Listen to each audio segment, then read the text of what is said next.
adagi sibai phangi robot loi oigrani mi ke dawa hana andoino robot machine sina la loire no jikse sibai kam lora roi ko industry de ju noi thabak subam leira roi tolop su phangdaba pijada pi daba sak su sa daba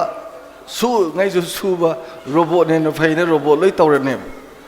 ai doctor hoji chena daga tawrse ai doctor ko doctor zu lei ai doctor na artificial intelligence doctor ha loi lei doini adu mayam jing dugani noi ga mukhaina doise aduna akhangai jing na hydra within this decade the challenges should be in between the human beings and the robot in robot ka mi ga lan tawna ni cinema dam toy do fiction da soidan tawna toini adugi ira da ne ba noi na hoje mi yama oi dagi noi na chokri ma kan dagi honors kan be ai kasu kai de hoji hoji India da MNC hai ba multinational corporation hai ba da lishing mari ni operators aduga hoji India da professional course hai 1757 lane si loina bak si manung da nangi chokri ma lahu bu ya mathau tai you have to occupy your chair ko cinema yang ma da chokri ma phangge habdi ticket am kaktra ha ticket tu kaktra di chokri phamba phangoi na tra ticket tu kak hauna bagidamakta preparation ama change ba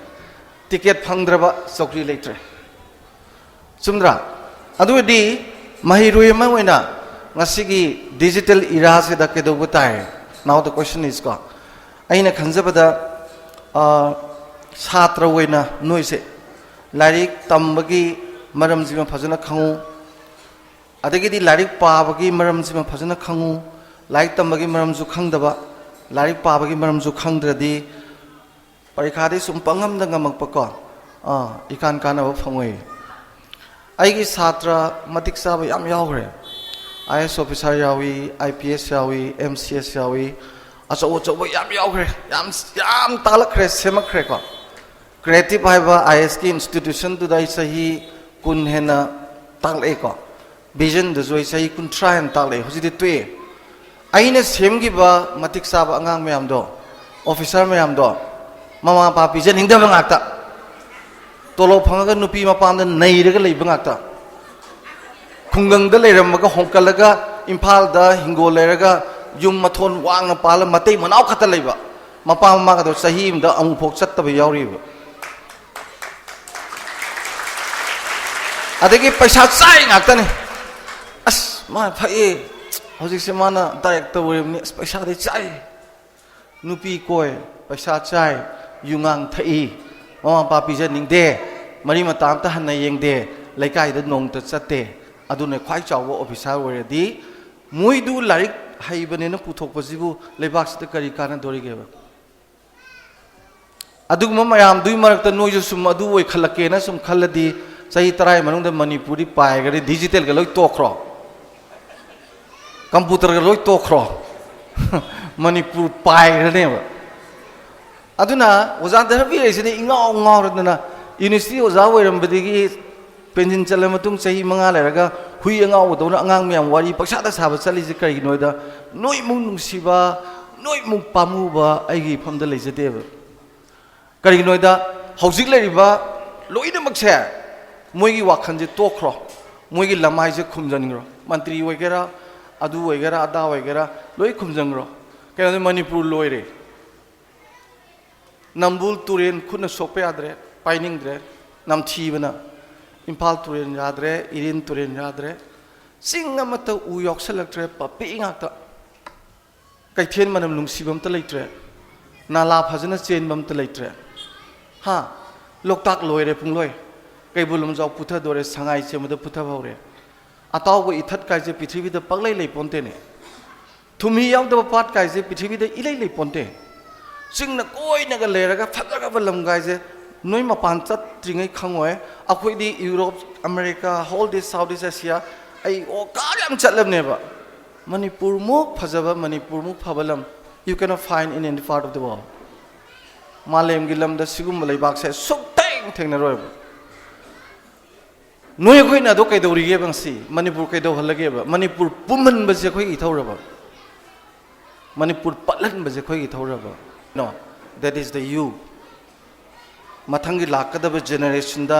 officer oigadaba doctor oigadaba engineer oigadaba lomi sinmi oigadaba noi me amna Manipur kalakadoine ba vote kadana mantri oigadaba noina Manipur kandoine kodi sigani ai sai hundra hele ka ai 70 above ni hinge ngada sai tra manga mangai tumbagi sai ahum khaido kari train thoida ngai aduna ai tumba chawa khangdangi noi me am wari saba chatli ni kai gino Anouba Manipur ma pam badugi neba chumi ka aduna aina haise phajana taw matam jam tele number 1 aina noi da haining mase class 10 yoraba noina kaidobagi personal philosophy ma thamoi doino isagi personal philosophy ma thamowa aidi ngandanggot kani nganna tumni imai pagi mateng pangni larik sang nai pani phataba sinjak charoi maram mokani kena nana leini laikai gi ahal laman mayam je ବ୍ୟବहार tawni maram mapang sina tinani ojabu ikai khunani gaina afa be habit ama hana leina ba honoba mak phangdraju yai angang me amse khoina mak phangna ba sem matamda angang ai loi sabna sare poison le pe na ka dongna doino poison le pangang duna ki mamang da mabok hanubi duna ising batil pubung amboi ngam da boy thak thak niya ga pubuda kumai dongna yeng bang mi ba poison le pakhang le sabi dubu poison le pai kai karan doino asumani haise inkalak pagi mon mon law garba pong pong saba makhuchina nungdang larik pa baloraga sak saba loraga pupu nakhong nambi ge ga nambi ba bobo nakhong nambi ge ga nambi ba khuidaraba makhong makhutu paiba kanda penja da mamitu isalaga isu nungsiba haide haide bada nang nek tawba thaba kuding mangoloy ko sana kaina bor pira dine noy lai koti kunthrom doina piba board gi adugi board ne na phangadabne mabok lu na tawba angang ta leite si selai jom ta tawramoroi noi jo tawramoy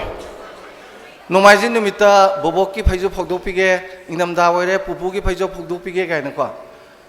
bobok pupu ani se ima ipa ani mari se nangi larik macha macha du nate sum chawo larik neba moidagi nangna tamgadaba se emotional quotient kawi laik tagi noina tamisina intelligence quotient kawi ani si punjal lakanda mi magi personality sakatli neba IQ ga is kaim that there is only 10% emotional quotient 90% lai su arje ngasi lai su khangba angang afaba larik haiba acho sang kana thola ge si quite sois mama pa phambi ri myam sine mama pa sing sina angang sing sin mak phangu dani nang to mi ma chane helanya roi ko hadak ti nang potion lep tra nang kam to gi angang ai loi sabna sare angang ai loi tension lere nungai greba inkhalak pagi matam sigum matam jimu nungai ba punsi da leite haibu ani angang myam ji tummi pendre pung mari taga hogulu tuition chakadam ni hogulu ada amaduna mu somde yung na mu tumni sonong phai na tumni ade mu kunjal la tumgi ni penja da dana pung tara na tra trai thui tung da angang du da pung mari da hogdok pire de namna laitem chala le kai phaduino lari laibu paning dra ga par pha ga dro akhoi kainom dogre mama pagi ko na laksage ai angang singem ta loisan gi ko aduna personal philosophy ma leiro ko sigi personal philosophy se leiba matam dane nangi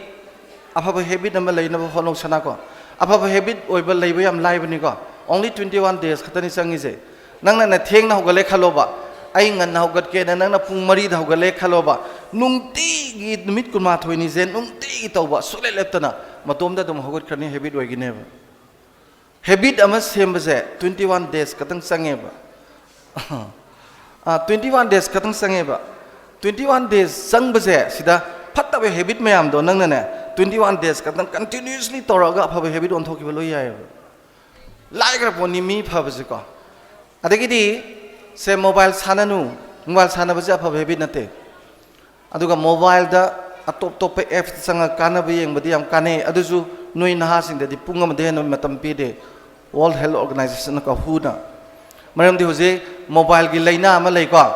nomophobia ina angang se loi na khalai ni pithibigi ꯆꯥꯛ ꯆꯥꯅꯤꯡꯗꯕꯤ ꯃꯤꯠ ꯅꯨꯡꯉꯥꯏꯇꯕꯤ ꯀꯣꯛ ꯉꯥꯎꯕꯤ ꯇꯨꯝꯕ ꯌꯥꯗꯕꯤ mobile ꯌꯥꯝ ꯌꯦꯡꯉꯗꯤ ꯇꯧꯔꯛꯇꯣꯏꯅꯤꯀꯣ ꯑꯗꯨꯅ ꯑꯩꯗꯤ ꯅꯣꯏꯗ ꯏꯍꯥꯟ ꯍꯥꯟꯕꯗ ꯑꯩꯒꯤ ꯑꯐꯕ ꯍꯦꯕꯤꯠ ꯑꯃ ꯂꯩꯅꯕ ꯍꯥꯟꯅ ꯍꯣꯠꯅꯧꯀꯣ 21 days ꯈꯛꯇꯅꯤ ꯆꯪꯉꯤꯁꯦ ꯑꯗꯨꯒꯤ ꯃꯅꯨꯡꯗ ꯅꯪꯒꯤ ꯄꯔꯁꯣꯅꯦꯜ ꯐꯤꯂꯣꯁꯣꯐꯤꯁꯤꯃ ꯁꯦꯝꯃꯣꯕ ꯁꯤꯒꯤ ꯄꯔꯁꯣꯅꯦꯜ ꯐꯤꯂꯣꯁꯣꯐꯤꯁꯦ ꯁꯦꯝꯕꯒꯤ ꯃꯔꯝꯗꯤ ꯀꯩꯅꯣꯗ ꯏꯟꯗꯤꯌꯥꯒꯤ ꯅꯪꯅ ꯀꯟꯁꯇꯤꯇ꯭ꯌꯨꯁꯟꯁꯦ ꯁꯠꯂꯥꯎ ꯐꯥꯛꯇꯣꯛꯄꯗꯀꯣ ꯏꯔꯝꯗꯣꯏꯅꯦ ꯃꯌꯦꯛ ꯑꯆꯧꯕꯁꯤꯅ We the people of India having Solomon to resolve India is constituted sovereign democratic republic socialism secularism adugi matung ina ne lebangai se India is a political philosophy him leba adui matung ina lebangai sigi wangma da ngakte adumaina ai isa gi su personal philosophy him legidam ne ai de sigu miti na de ai de sigu masinjak sa de ai de si tok de se nangi si tawi ina nangi nasagi personal philosophy ma semo bako number 1 adugi do pung mari da hogat ke ri doi hogat pa ha ade ai koi ba pakcha chaloi matam mangal loi ga je mangan draba ade lari sei pung ade na du pa ge ade adu bo pa ge ana nang na routine lei bana sagi daily routine do chap chan heda toba mado khoi self discipline ka weba isagi self discipline lei gedam ne self discipline later nang sai personal philosophy to kaim tong ngamoy ano self discipline je padana man il pudong ni personal philosophy ko mi phabaga lai hreponi noina phaning da bwane phani adune sai do mai pak pa siam lai na saga corner ga lei nang na bu pamadi loi pakani pamdre twe chumdra self discipline ko jar jar samjan ge mun ta self discipline lai re adi matung da nang na self discipline ji lai re di self confidence lai re ani ko ai isa jam thazar ani kayda afaba ngakta tawriba ina kanano kidoisibo afaba ngakta tawdana lariba ina karigino ina makok mathang taro doisibo afaba ngakta tawriba ina aigi career karige farodoino kanamu kira roina superiority complex ma lakani self confidence lairani ko aduda nang na tomda gi oiba nangi decision lor phase self decision nga makaneba mina haira ga tawdudi soibuju yai ai isagi decision class 10 11 12 yoradi logzera dongni ko baba mama na noina mature oidribina moina advice to busu logo dogni ayama tamda nangna lari pagin lari phakto kanda namanbam laga bhai imphal chausi gari masam pura motorcycle pura laga nang lari pada bada phire chesela saki bido nangi remote to moi pai beine na sai remote to pura ka hapta ai gi si imanawsi imphal da pura ge pit in a mail lak pada gi na imphal pu bwane Lele sai misajin class kan yauzer di message sare ngaktang asigi restaurant da tholak kera tring e class ke yauroi mirang na nga tholak thokran nang je ade remote mera lamni restaurant da sa thakmina rage tring aina as mi gi like tori matam da restaurant da tholo ga ban pas nonsense ma je punsi gi tina darkar lete gan nang se lori warep se that is your self decision Lari pado matam na impal da salu je na haiba lai ban na mano do budu ngak tane ba mi oroi da ba mi oroi da tinadra ju yai na pha thola hai lo re bhai lari pado ri salo nungsi de hai ga hai ro ra tinadra di phai da na ba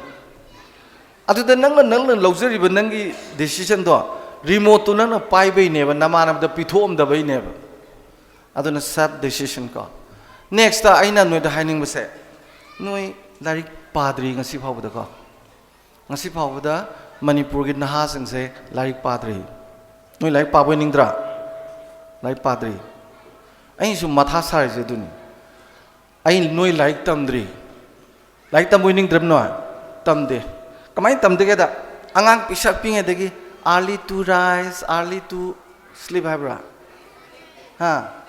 make healthy wealthy well gam hydra ngan hogat pa ngan tumba haksang phaba du pari noi nursery yobudai khangam neba angang amta nganna tumde angang amta ngan hogate like tami bro sa adagi ima ipa mi novel line ni moigi seba tabuna punsi mantolomni nungti gi pai chimpha pui parikha de I mark phangi imana pa khon sibu yade pabna sibsu yade hade anui like tami bro larik tambai di larik ta yauriba idea me amdo thabak oina pangthok padu neba larik tamba ais akhoi anang sing di like ta yauri si amat thabak oin tawro mama pan su to honde mark phangalore mark tu na yeng laminator upu manung thamba थबक तौरम दाइदना लुपा lakh तरा थिलुबा लाख तरा की 3% काबी और सेंदोई लिसिंग कुथरा नत्रो हाँ तौरम ना लिसिंग कुनगा चारगा लिसिंग तरा तरा मांग थबक काय ने जे खंग पोंते बना अदुगा मुखाई ने गवर्नमेंट सर्विस तौरम ने गया नते कोक सी बेरा ने बलाइसी सिजो कोक बेरा हमने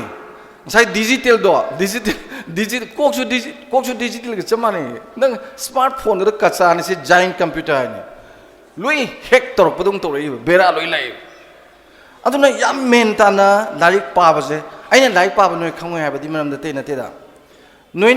क्लास 10 नत्रा हां class 7 नते नोय Boba 9 10 ngak natra noi gi 10 gi english masa suktang pick pa textbook to adu kanana publish tawi edition kya subno karam ba sahi da phongi ha page kaya pali contents ta kari kari yawe je noi silai jina amatang hai ngam da ai ngaken bi noi khatanate manipur gi angang mata hai ba ngam de position le pa bo hai ngam de adu din noi lai pari braba चुमद्रा अदाय तो ने इन नोई लारी पारिब्रा इन हंगाई से हाँ येंगो आई यामुन ताओ स्वाई मतंग से यामुन ताओ मतम याम जुल ले तबगी नि याम नुंगाई ते को मतम जाम तेन मन रे नोई ना सुकाव कौरे दम मा हाइगे को फॉर्मूला म ले पृथ्वी की लारी पाबगी को मदुदी कइनो दा अहन बगी एस को मुनता एस क्यू RRR S in a survey Hosiki survey ko nang lai si pa jing da Hosiki minus survey to October kanana writer no co-writer yaw da bra publisher kanano ha publication kya subno edition kya subno page kya pali maman kya pi karam sahi da phongi contents da kari yawi sigi je hana pha jana pa tho simpa pu tho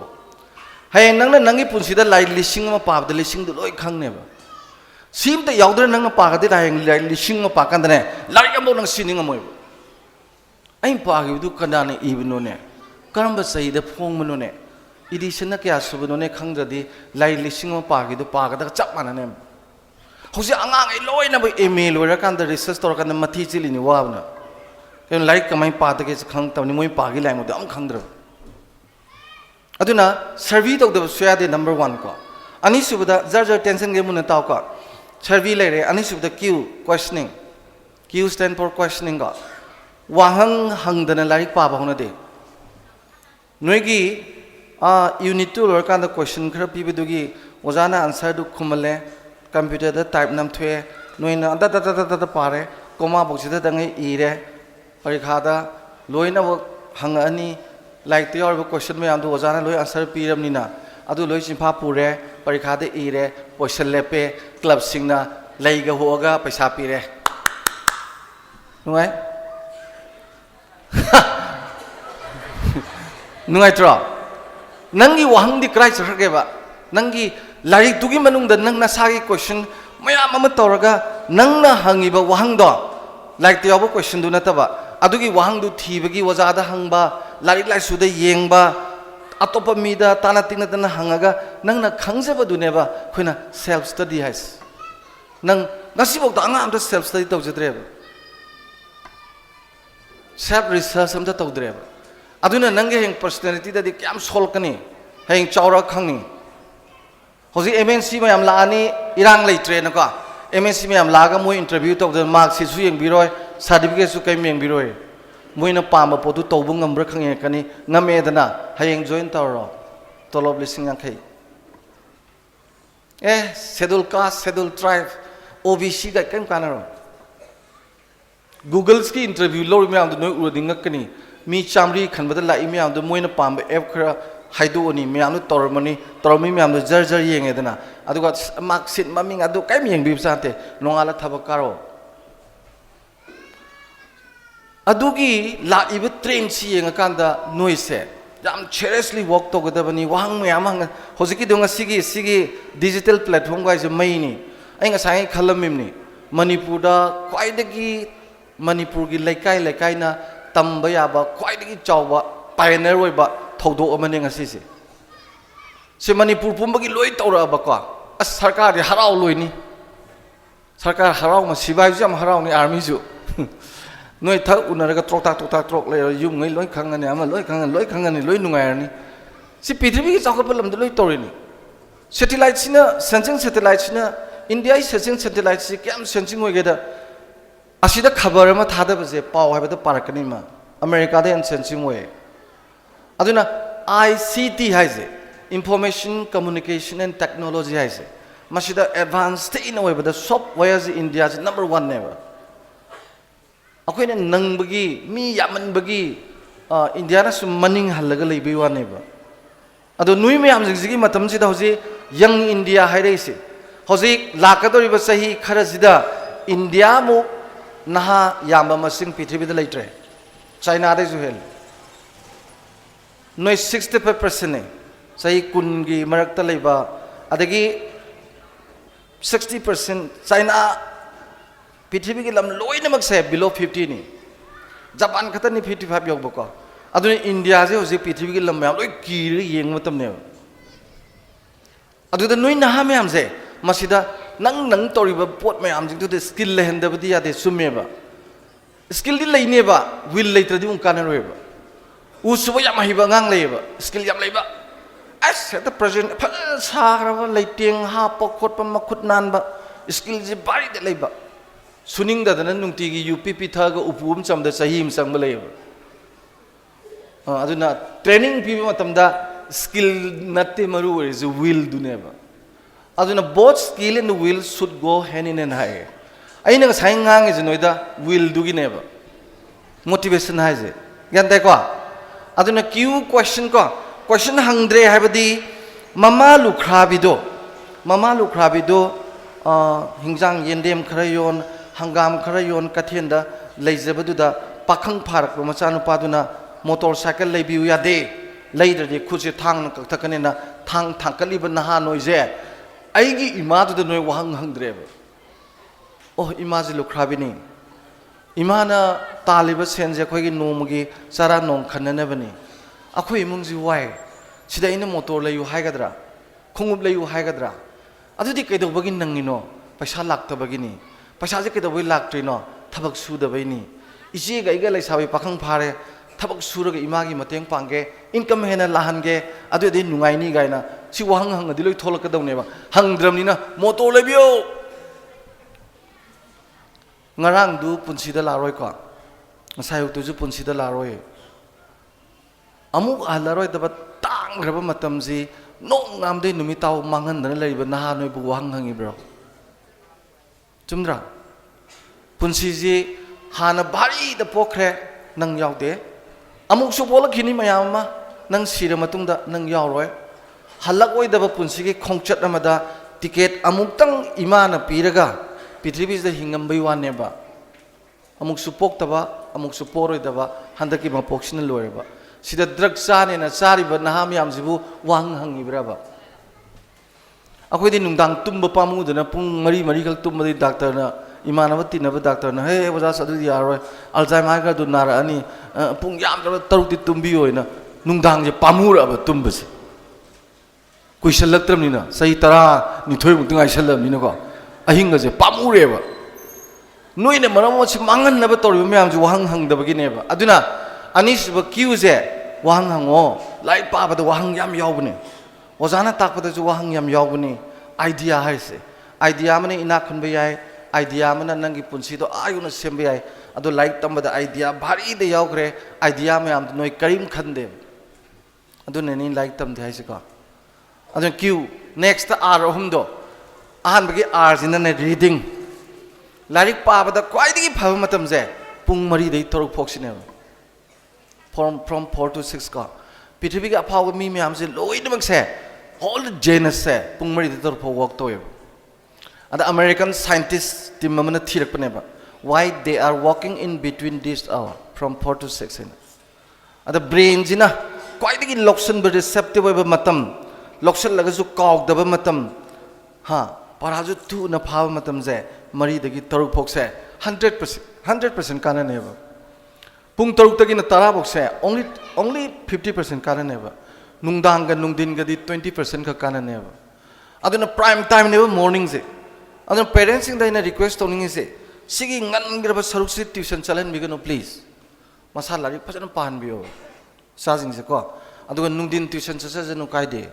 nungdang di noi nungdang di ozana takhiu me amdo tongan tongan ba boy physics ki chemistry ki biology ki maths ki english ki manipuri ga thamo ado ozana takhiu jing do ire sano ningsing ga nungti gi ningsing da ban mi yaw su kai de adu bi ningsing na ba sum hono sang na sum hono radi nang na heng general line to ge na MA BA ga tama ga dine IS coaching class yaw drasu ani IS su soidana phangni nukti gi togiba parame amji nukti gi ningsing ga nang na memorize toroga sum I na sanagi ba maram di IS ka thari ba sida prelim hai da hangi je 12 phok tani 12 ki mathak am ta hangoi ko adu lala kan da main sene lai do adu da di optional kari kari yaura ni adu gi di akhang hai ta na bi ai nang larik pa ja bi ai even nang gi sida hang do ba digital platform je adu gi saruk su yawi ne ba noi da ti na kana do ni ai di matam matong gi paw myam hojik ngarang nan parikha to bu da I satriam yawi ba adu loi phai ba moi adu current affairs da nungai te na ayam ba khaloi do ni adu hojik hai da current affairs yaw ka do ni ngarang ke do gre ASEAN gi kari kari to gre khot gre adagi di American speaker to gre adi nupi Britain nupi sin gre ma selije ke do ka do we no adu to no yaw do ni adagi hojik lan sonai ba Russia gi kari gi sig factor tungda lakada mong Europe no wara iba kholiba gas pina da bagi adi Ukraine ji US da Russia da kam mathau tai Russia no Ukraine ji thadok pa suk ya da bai maram kari gi no hana mai lam ore minima power ga Europe ka ba tori ni America na NATO yahon ge loksel di masana Russia na sigere sangere toigra lan tok tam na hai tam loi na maksi update tor ka doi no ge digital platform sida ade akhang akhang mi jing na wari li rakani sometimes akhoi ju yor kani ada website si no adum hang no tam da hang doi ni adu na tabada like nangi sigi khunji gi wena pura information se ta howdel bo lei lei doi ne imungi information lo buga je see this is wonderful id yam thagali go it's very much wonderful yam phaba manipur pumbagi mafam jingna si matou tamak tana lerega dine ngasi di information gi jukni information khangi ngai paisa dage na tang pot amane ba ko aduna ngasai QR du le record reading aduga larik pa matam dane makha ga awang go on be ade ko makha ga awang go already पृथ्वी की चिंजन बगी gravitation shock से सिने नोइना पारा पाबा कांदा shock सिने ने पारा फाबा याम तत्थने बा अदुगने फारा जुने कौगन गने बा अना नोंपोक का नोंसुको ओन गदवा खोंगजे आर्ट करेन लेन बे आदे टेबल की मयाई द लेबा बारु द थमगेरा होजिकान दि बारु याम यावद्रमने फान गुमा थमगेरा तौतारे अदुगा ये थंगबा नाकल की टेबल से द करी मुक थमदबा सिट नालन बा अदुगा लाइक की अगेंस्ट द लाइक पादब को थोंनाव लेरे गाय नंगा ले टेबल थार लाइक पाब तौदब तुंगलोम दगी मंगा लहनबा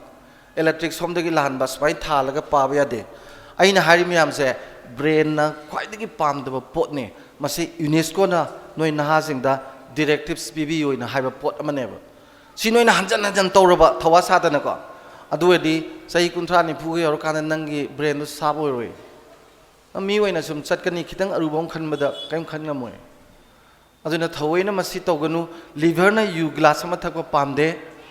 अदु नुंगतीगी थकपा नुमित 10 नि मु गेब लरा थदी लिवर जु दुम फजैबा सोए फरे सुम चलदी liver सोकते ngasi udakjan hayeng udakjan hangsi udakjan ta tombadu satkhre kedo bada liver tattana sakre aido liver na pamdo potuma hanjal hanjan tobine ba brain na pamdo poto tobiya de si reading gi manung de yawrini mathang gi arjina ne recite ko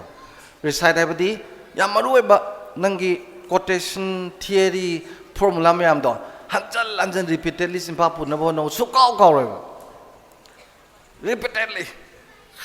akhoi metric ta simpa pur ko me am hosi bom da kau dri sukau kau sirabo kau recite ko parikha de am kau hi gai ja taning de si recite to da bagini aduga aroi besina review aroi be arjina review ko review haibadi kaino nangi any tori ba thok me am do ซีนีมายังเกระไลท์เตียวบวารีไว้เกระก็ยังตัวว่าจะนั่งกี่ว่าหมดปีว่าตั้มบ่รีวิวเมื่อดีน้อยหนึ่งสิทาริบปริคาสิดีกันใส่ว่าจานใส่กันเขาคิด understanding กัน knowledge กี่ยังเป็นแบบอันนั้น what where when how which นั่งกันตัวกันแบบ class ยามาดี BA ยอร์บะ MA ยอร์บะนั่นจะก็เฮงน้อยน่ะ competitive exam ท่ากันฮะดีนั่งกี่ apply ตลอดอีกกันแบบ critically examine comment discuss กันอันนั้นนั่งกี่ review ตัวก็จะเฮอุระดีอันกันนี่ book reviewer เลยดี cinema reviewer เลยดีตัวเราจ้องสารไปสบายพังมาซุ่มดราว่าขันยามภาษาขันมาตั้งมาดม cinema ยังไงสุนัขซี cinema จะ smile ตัวเราไม่ได้ฟังนี่ไงนะ comment พี่ไปไปสิ see is very important ก็ review smile ก็ see framework มันนุ่งจะไล่ปากกันแบบนี้บ้างอะดูเอ็ดดี academic framework สิเดนั่งนะไล่ปากมาตั้มเดนการนั้นแบบดูพังเนี่ยบ้าง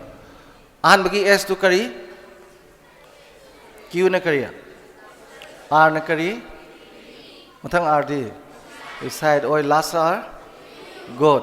สิ่งที่ framework สิเดพัฒนาไล่ปากรออะดูเอ็ดดีไอ้เนี่ยสายกี่บ่ survey ตัวบุกไอ้ดูยอร์ก็ก่อนยามเมนตานะปารออะดูก็ไอ้เนี่ยให้หนึ่งบัดมารีเด็กตัวพวกไล่ปาภาษาไม่ยาม important ด้วยก่อนอะไร breakfast สารนี่ call นี่อะไรดี school สัตว์ครั้งนี้อะไรฮัลโหลนี่ก็สักสารนี่สักสารก็งักตั้งเลยไปสิสิเดปุ่งอามามุก mobile ชานาโรปุ่งอามากักตั้ง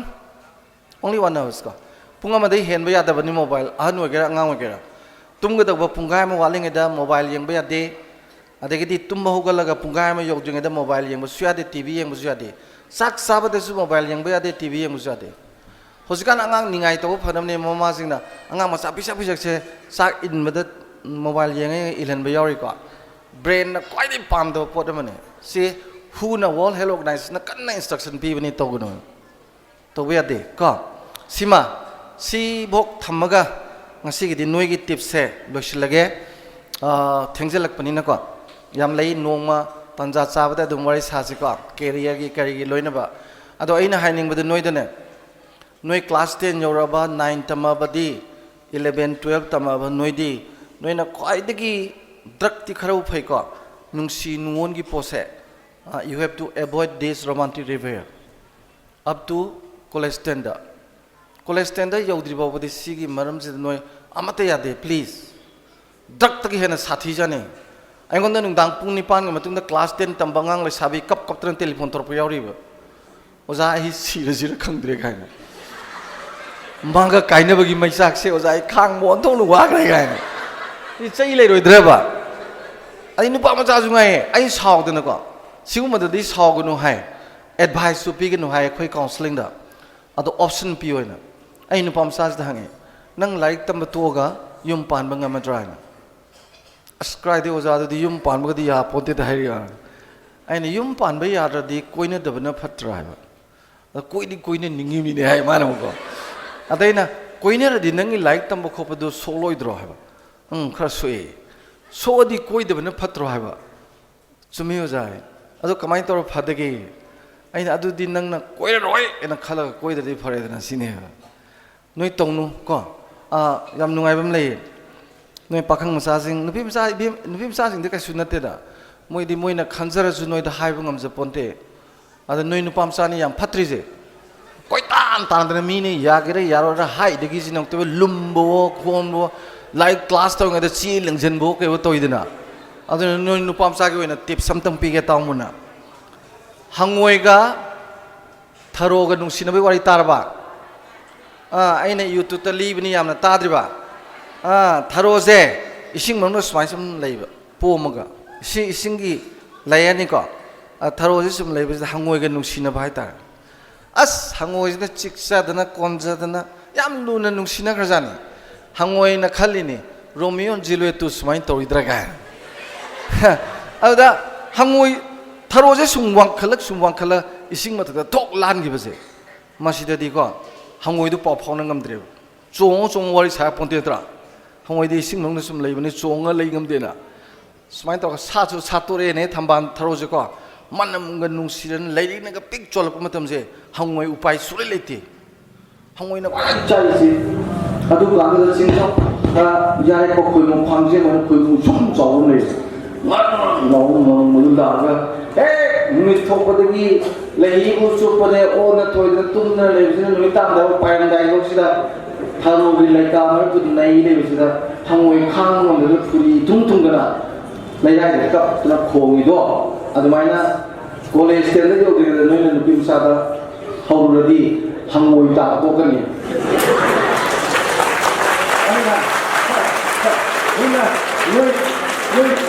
ꯐꯨꯔꯤ ꯊꯨꯡꯒꯦꯗꯅꯤꯀꯣ ꯑꯗꯒꯤ ꯂꯩꯁꯥꯕꯤ ꯃꯆꯥꯁꯤꯡꯁꯤꯅ ꯅꯣꯏꯒꯤ ꯇꯤꯞꯁꯤꯅ ꯅꯣꯏꯁꯤꯅ ꯅꯦꯝꯅ ꯁꯥꯠꯄ ꯇꯝꯃꯨ ꯅꯠꯇ꯭ꯔꯥ ꯂꯩꯁꯦ ꯂꯩꯒꯤ ꯂꯩꯍꯤ ꯈꯥꯎꯗ ꯂꯩ ꯊꯝꯃꯤꯀꯣ ꯂꯩ ꯅꯣꯏ ꯁꯥꯏꯟꯁꯇ ovulsꯤꯅ ꯌꯥꯎꯕ꯭ꯔꯥ all the anthers it should be confined to this ovulsumda ꯂꯩꯁꯦ ꯂꯩꯍꯤ ꯈꯥꯎꯗ ꯊꯝꯃꯦꯕ ꯑꯗꯨꯕꯨ ꯅꯣꯏ ꯂꯩꯁꯦ ꯑꯈꯠꯂꯦꯕ ꯅꯨꯡꯁꯤꯠꯀ ꯁꯤꯠꯄꯁꯦ ꯍꯥꯏꯕꯁꯤꯗ ꯏꯔꯥꯡ ꯌꯥꯎꯔꯛꯇꯅꯀꯣ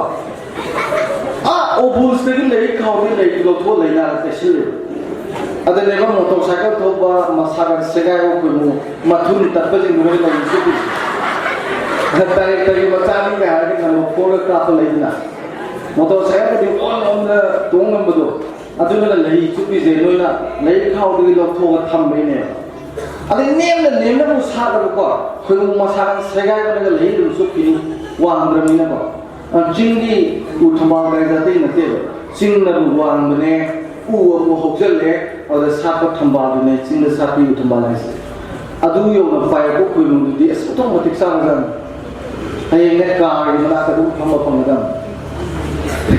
ꯑꯗꯨꯅ ꯅꯦꯝ ꯁꯥꯠꯀꯅꯨ ꯑꯩꯈꯣꯏ ꯏꯁꯥꯗ ꯁꯤꯗ ꯋꯥꯡ ꯁꯥꯠꯂꯨ ꯂꯩꯗꯨ ꯇꯩꯁꯤꯟꯒꯅꯨꯀꯣ ꯅꯣꯏꯁꯨ ꯐꯨꯔꯤ ꯊꯨꯡꯗꯅꯕ ꯀꯟꯅ ꯍꯣꯠꯅꯧ ꯑꯗꯣ ꯃꯃꯥ ꯃꯄꯥꯁꯤꯡꯒꯤ ꯇꯦꯟꯇꯔꯅ ꯊꯨꯡꯕ ꯌꯥꯒꯗ꯭ꯔꯣ ꯃꯃꯥ ꯃꯄꯥꯒꯤ ꯉꯁꯥꯏ ꯇꯦꯟ ꯍꯥꯏꯕꯗ ꯇꯣꯛꯑꯁꯤꯔ ꯈꯟꯕ ꯃꯃꯥ ꯃꯄꯥ ꯃꯌꯥꯝ ꯌꯦꯡꯁꯤꯟꯕꯤꯕ ꯌꯥꯝ ꯅꯨꯡꯉꯥꯏ ꯑꯗꯣ ꯃꯄꯥꯁꯨ ꯌꯥꯝ ꯌꯥꯎꯋꯦ ꯌꯥꯝ ꯅꯨꯡꯉꯥꯏ ꯑꯌꯥꯝꯕ ꯃꯇꯝꯗ ꯃꯃꯥ ꯉꯥꯛꯇ ꯊꯣꯛꯂꯛꯏ ꯃꯄꯥꯗꯤ ꯌꯥꯎꯗꯦ ꯑꯉꯥꯡꯁꯤꯡꯁꯤ ꯃꯄꯥꯗꯤ ꯏꯄꯥꯝ ꯄꯥꯝꯗꯕ꯭ꯔꯥ ꯈꯪꯗꯦ ꯃꯄꯥ ꯑꯌꯥꯝꯕꯗꯤ ꯅꯨꯄꯤ ꯀꯣꯏꯗꯩ ꯇꯧꯕꯒꯨꯝꯕꯅ ꯑꯌꯥꯝꯕ ꯑꯣꯏꯗꯕꯅꯦꯕ ꯑꯉꯥꯡꯁꯤꯡꯁꯤ ꯑꯩꯅ ꯃꯃꯥ ꯃꯄꯥꯗ ꯍꯥꯏꯖꯅꯤꯡꯉꯤꯁꯤ ꯋꯥꯔꯤ ꯌꯥꯝ ꯅꯨꯡꯉꯥꯏꯕ ꯑꯃ ꯂꯤꯒꯦ ꯌꯥꯝ ꯇꯥꯕꯤꯌꯨꯀꯣ ꯑꯩꯈꯣꯏꯒꯤ ꯁꯥꯃꯨ ꯑꯆꯧ ꯑꯆꯧꯕꯁꯦ ꯁꯥꯃꯨ ꯑꯆꯧ ꯑꯆꯧꯕꯁꯦ ꯊꯧꯔꯤ ꯃꯆꯥ ꯄꯤꯁꯥ ꯃꯈꯣꯡꯗ ꯀꯤꯔꯒ ꯂꯩꯔꯝꯃꯦꯕ ꯁꯥꯃꯨ 10 ꯑꯃꯠꯇ ꯅꯥꯟꯊꯣꯛꯇꯦ ꯊꯧꯔꯤ ꯁꯨꯛꯇ ꯆꯥꯎꯕ ꯄꯤꯁꯥ ꯍꯥꯏꯁꯦ ꯑꯗ ꯐꯣꯔꯦꯅꯔ ꯂꯥꯛꯅꯕꯁꯦ ꯀꯩꯅꯣꯅꯤ ꯁꯥꯃꯨ ꯌꯥꯝ ꯆꯥꯎꯕꯁꯤꯕꯨ ꯊꯧꯔꯤ ꯃꯆꯥ ꯄꯤꯁꯥ ꯀꯤꯔ ꯑꯝꯇ ꯂꯦꯡꯗ꯭ꯔꯤꯁꯤꯕꯨ ꯑꯣꯏꯅ ꯊꯧꯔꯤꯗꯨ ꯁꯨꯃꯥꯏꯅ ꯃꯥꯏ ꯃꯈꯣꯡꯗꯨꯅ ꯕꯛ ꯂꯥꯎ ꯇꯧꯕꯗ ꯊꯧꯔꯤꯗꯨ ꯄꯛ ꯇꯠꯀꯗꯧꯖꯥꯠꯅꯤ ꯑꯗꯨ ꯂꯣꯏꯅꯃꯛ ꯁꯥꯃꯨꯁꯤꯡꯁꯦ ꯇꯥꯟꯗꯩ ꯀꯩꯝ ꯆꯠꯊꯣꯛꯇꯅꯕ ꯊꯧꯔꯤ ꯃꯆꯥꯗ ꯀꯤꯕꯗꯨꯗ ꯃꯥꯅ ꯍꯪꯅꯤꯡꯃꯟꯗꯅ ꯍꯪꯉꯦꯕ ꯉꯁꯥꯏꯒꯤ ꯁꯥꯃꯨ ꯂꯣꯏꯔꯤꯕ ꯁꯦꯟꯅꯕ ꯅꯨꯄꯥꯁꯤꯗ ꯀꯔꯤꯒꯤꯅꯣ ꯁꯥꯃꯨ ꯑꯆꯧ ꯑꯆꯧꯕꯁꯤꯕꯨ ꯊꯧꯔꯤ ꯃꯆꯥ ꯑꯃꯈꯛꯇꯪ ꯀꯤꯔꯒ ꯅꯥꯟꯊꯣꯛꯇ꯭ꯔꯤꯁꯤꯕꯨ ꯑꯣꯏꯅ ꯑꯗ ꯉꯁꯥꯏꯒꯤ ꯁꯥꯃꯨ ꯂꯣꯏꯕꯗꯨ ꯍꯥꯏꯔꯦ ꯌꯥꯝ ꯅꯨꯡꯉꯥꯏꯕꯅꯤ ꯁꯥꯔ ꯑꯩꯈꯣꯏꯅ ꯑꯉꯥꯡ ꯑꯣꯏꯔꯦ ꯃꯥꯁꯤꯅ ꯑꯉꯥꯡ ꯑꯣꯏꯔꯤꯉꯩꯗ ꯄꯤꯁꯛ ꯄꯤꯉꯩꯗ ꯄꯣꯔꯛꯄꯗꯅꯦ ꯁꯤꯒꯤ ꯊꯧꯔꯤꯁꯤꯅ ꯄꯨꯜꯂꯦꯕ ꯑꯗ ꯊꯧꯔꯤꯁꯤ ꯃꯥꯅ ꯊꯥꯗꯅꯕ ꯌꯥꯝ ꯍꯣꯠꯅꯖꯕ ꯁꯥꯃꯨ ꯃꯆꯥꯁꯤꯅ ꯉꯝꯗꯕ ꯑꯗ ꯁꯨꯝ ꯅꯨꯡꯇꯤꯒꯤ ꯄꯨꯟꯈꯤꯕꯗ ꯆꯥꯎꯔꯛꯑꯁꯨ ꯁꯤ ꯊꯧꯔꯤꯁꯤ ꯊꯥꯗꯠꯄ ꯉꯝꯗꯕꯅꯤꯅ ꯈꯜꯂꯒ ꯑꯗꯨꯝ ꯂꯩꯕꯅꯦ ꯍꯥꯏꯔꯤ ꯑꯗꯨꯃꯥꯏꯅ ꯑꯉꯥꯡꯁꯤꯡꯁꯦ ꯄꯤꯛꯏꯉꯩꯗꯅꯦ ꯃꯣꯏꯗ ꯃꯃꯥ ꯃꯄꯥꯅ ꯀꯣꯟꯐꯤꯗꯦꯟꯁ ꯑꯃ ꯄꯤꯕ ꯗꯔꯀꯥꯔ ꯑꯣꯏꯌꯦꯕ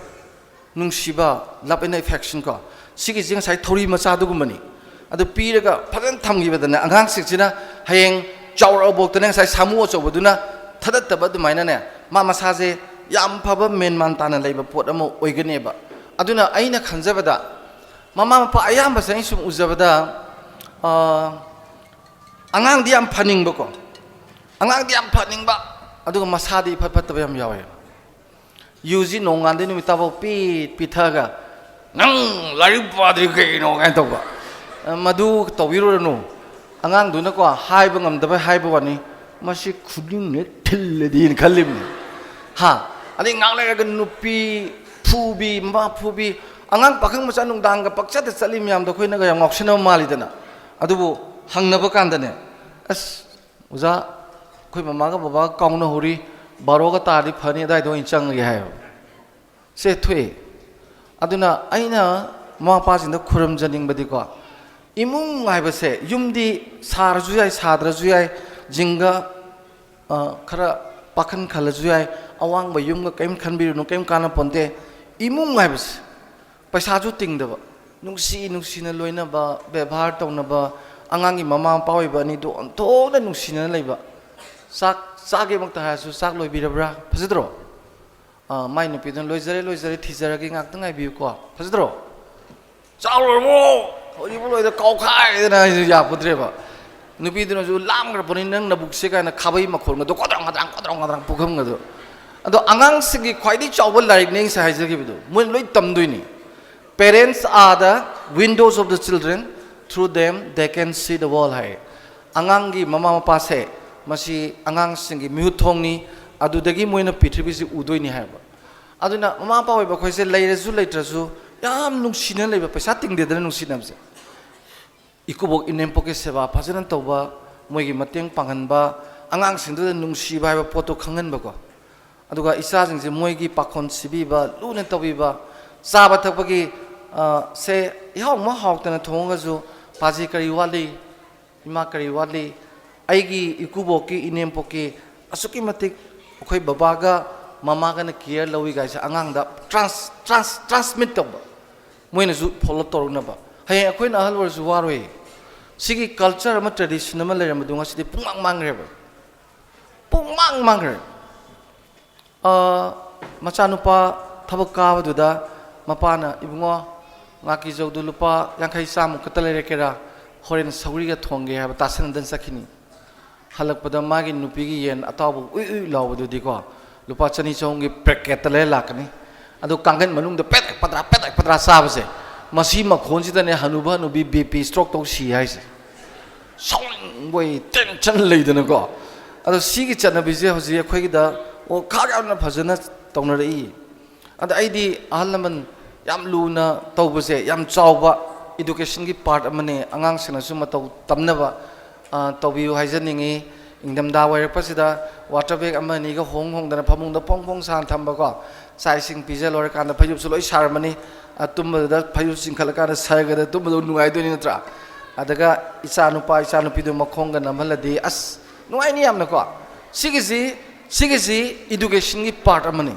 angang sing do na mataw tamga do ni hayeng akhoi da su lak to ni sina family gi tradition am oi do ne ba anu yam nungsina leibi ba ko aduga nungsina ba jimu angang sina pamja ba ju leijade ba ana paraga phaga jani mama pa nungsina leibi je aduna yaraga di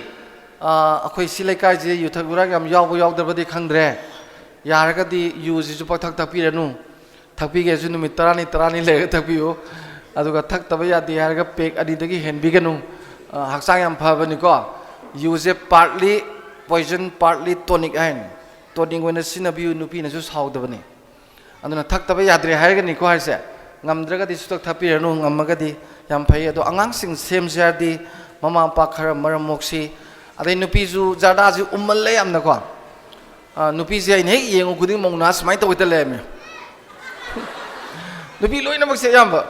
adai ngang basina ne jada du gu umjalle lengthai na da pan dukan manam wa namaga lawai de lakthrak puse phanek sina telanga phijet asa duga di imung daga di yapontre anupi jing ju khitang somda khara handok pi ba angang gi demak ta ko akhoi angang ji yam poktre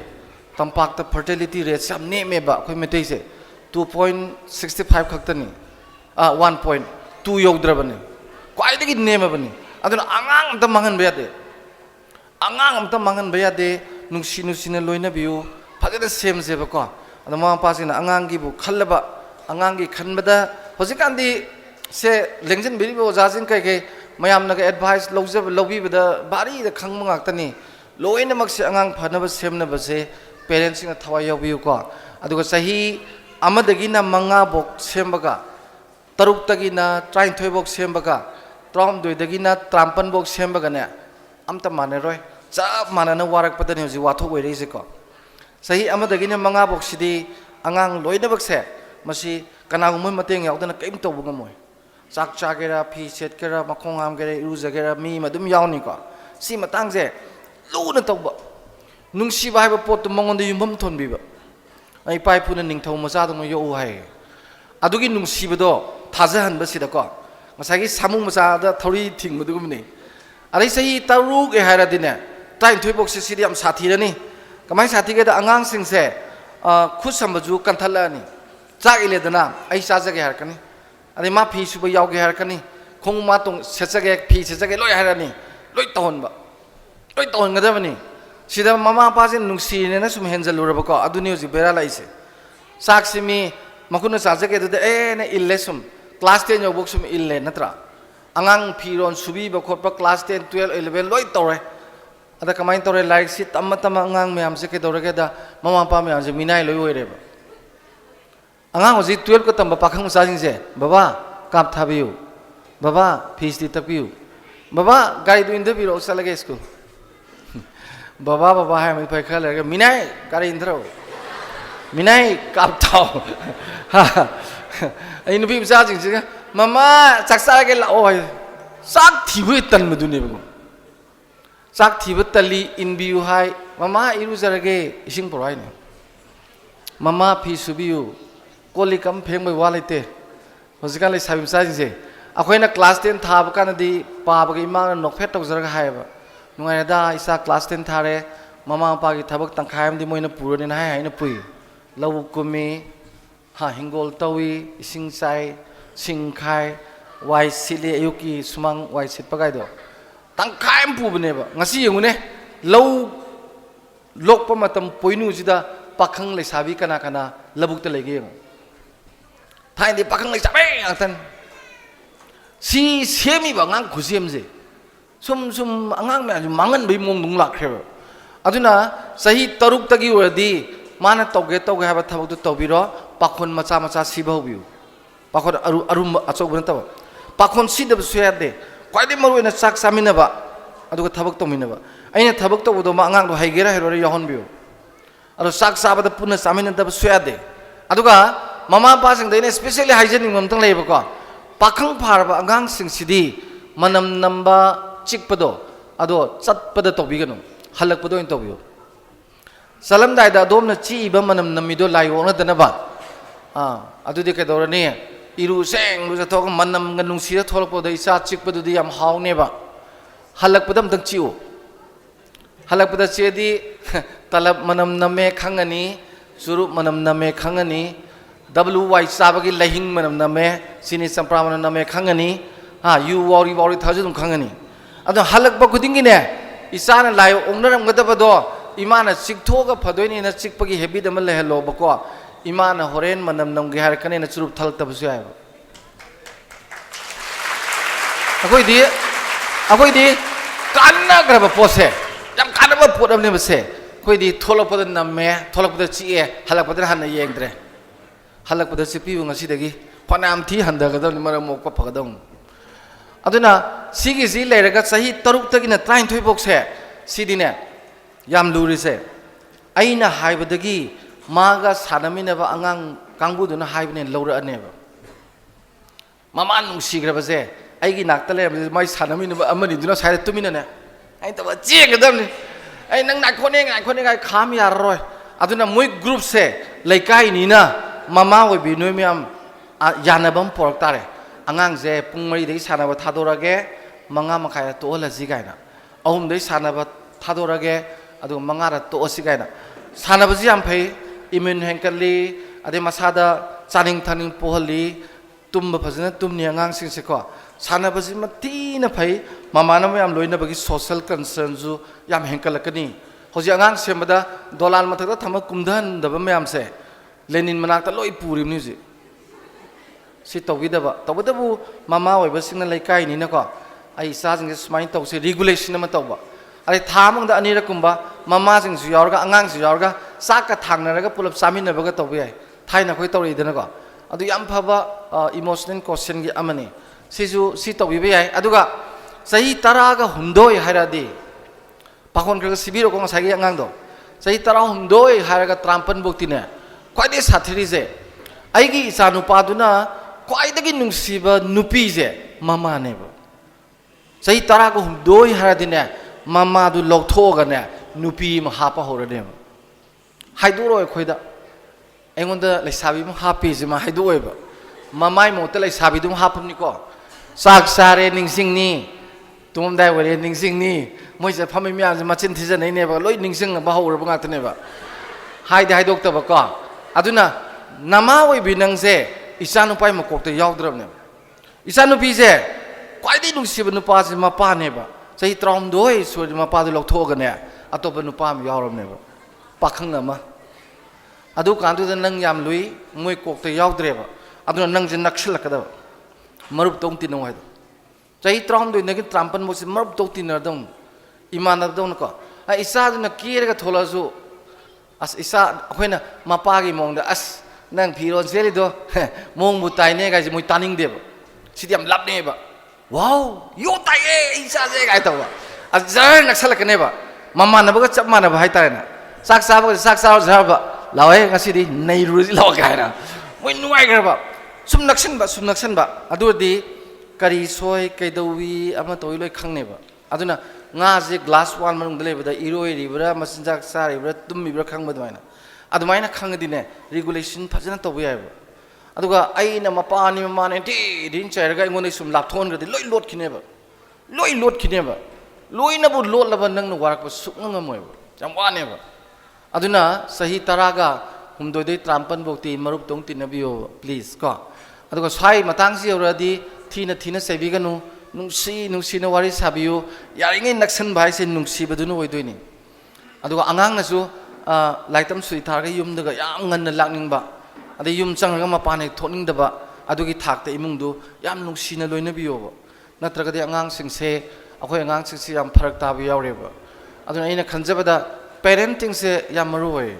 amoi ro matam laita banina swai da loisna ba tokjage loisilakpada ai noi na hajing da wari im ga le loisin ge ko ma pa ge de li ra roi aina taoism gi like macham pai china gi wari ni ko ada ina yam khun ma pa se ko ina yam khun ba ma pa se ni na khun bani na sagi masanu pa se da ai ji ina khule je khangan basum masanu pa se na suya ya da ba ada mai ma pa se na masiri khungang da putharaga lau simu tori ba lau mi me amarak ta le laga numit tarani thamaga khangne na mana khungang na thamako ada angang se khungang da leiru re numit tarani helakan da la kan da ne mana ne breakfast samin oi ma pa na hai khoi mung ji na khundro ga na ai ma di khungang da chalu ram ni na ina khule na khang na ba na imphal gu ma da am nungai lei bagi mong ne ba ada angang du na hai re ba baba ai khoi gi di hui ma khak loi muna ta akhoi gi di hui ma khak loi hui do case khazal laga ade wa tang por pizza ga loi ba khungang da lei ba imana ba sing du di moi gi lampak ta ne hui nifu yang khai ga sanami na hoi ba hui du su masing moi ne hele aduga akhoi gi swimming pool na ma lei tang na semba adu de iru zaraga iroiraga khoi yam sok thok sei khungang gi imana ba sing du di turen da amang bi sana hui nga pha hui moi myam nungai ne iroi hui adugi turen du di sang bodong ngam khai leite pak pu su yam pai akhoi swimming pool da gi hele ani subada checkpan kha da na khoi na huran ba chang da na ba kan honori se ba khungang da di checkpan am ta kha de moi hingon du da pochai khari kai u masa ma su khara tharaga amaga mateng pangnei pot huran na de sangnei sisu thamoi gi ba tang ro poto checkpal di mi thingna bani dana moi gi mi changna bani dana sisu yam heli moina aduga amaga akhoi numidang oi baga khoina electricity da tang ba leiteng ha paga phajana thali aduga khoi ina khule na khali moi gi di sum madi le hogde hek numita baga sumang thokpada tha thwami cha phajana oi sisu moina heli sineba aduga akhoina sida freeze da ha paga chari ba hai le hinjang jingje moi di kudak te he ga chawi akhoina sida thammi ba sisu moi di leire ga thambo we aduna khungang gi angang singna ina khunba yam heli da aduna noi se khungang da leiba noi se yam nungsiba khungang da leiba mi sini yam phari se ko imphal manung di angang sing se khara bera leire aduna noina hayang thabai ngang aso sang oidana thabai ngang song torosu imphal da kai da hingol leire ga ne nupi thira ga ne nupi duga leminara ga ne parents day numita khungang da ipa ga ima ga unaba angtang lakpado american dau naga hek tawrabo noi napun sigi ning ba thunganu thank you very much